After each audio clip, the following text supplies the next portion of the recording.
Elkanah Hannah ఈ దంపతులు దేవుణ్ణి ఘనపరిచున్నారు, దేవుణ్ణి మహిమపరిచున్నారు. ఒకప్పుడు హన్నా జీవితంలో ఘనహీనత కలిగింది. ఆమె పిల్లలు లేక గొడ్రాలని పిలువబడుతూ చాలా శాపగ్రస్తమైన జీవితం జీవిస్తూ ఉంది. ఎన్ని ప్రయత్నాలు చేసినా ఏం చేసినా పిల్లలు లేరు వాళ్ళకి. అప్పుడు తన భర్త అయిన ఎల్కానాతో అంటుంది, నేను దేవుని మందిరంలోకి వెళ్ళి ప్రార్థన చేసుకుంటాను, దేవుడు నా మొరలు ఆలకిస్తాడు అని చెప్పినప్పుడు తన భార్యని దేవుని మందిరానికి తీసుకొని వెళ్ళాడు. ఆమె అక్కడ ఉపవాసం ఉండి ప్రార్థనలు చేస్తూ ఉంది. సొమ్మసిల్లే వరకు ప్రార్థించింది. ఆమె ప్రార్థనలు దేవుడు ఆలకించి చక్కటి కుమారుణ్ణి ఇవ్వటానికి సిద్ధమైపోయాడు.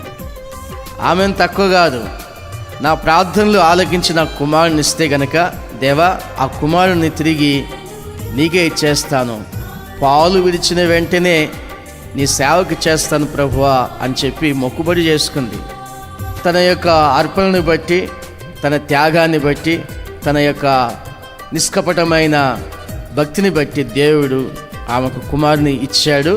ఆమె ఆ కుమారుణ్ణి పాలు విడిచిన వెంటనే దేవుని సన్నిధి తీసుకొని వచ్చి తనను మొక్కున్నట్లుగా దేవునికి తన కుమారుని చేసింది.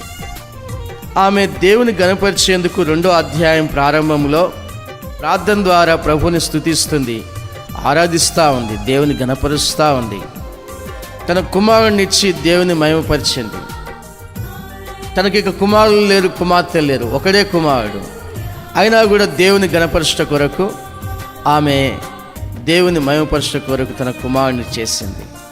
అందువల్ల దేవుడు కూడా ఆమె పట్ల మేలు చేయాలని ఆలోచన కలిగి ఆమె ఒక రోజున ఆమెను దర్శించాడు. ఆమె గర్భవతి అయి 3 కుమారులను 2 కుమార్తెల్ని కనింది. దేవుని గణపరిచింది హన్నా. తన జీవితంలో దేవుడు ఘనత కలగజేశాడు. 3 బారిన జీవితాన్ని చిగురింపజేశాడు. ఎల్కానా జీవితంలో సంతోషం కలిగింది తన భార్య విషయంలో.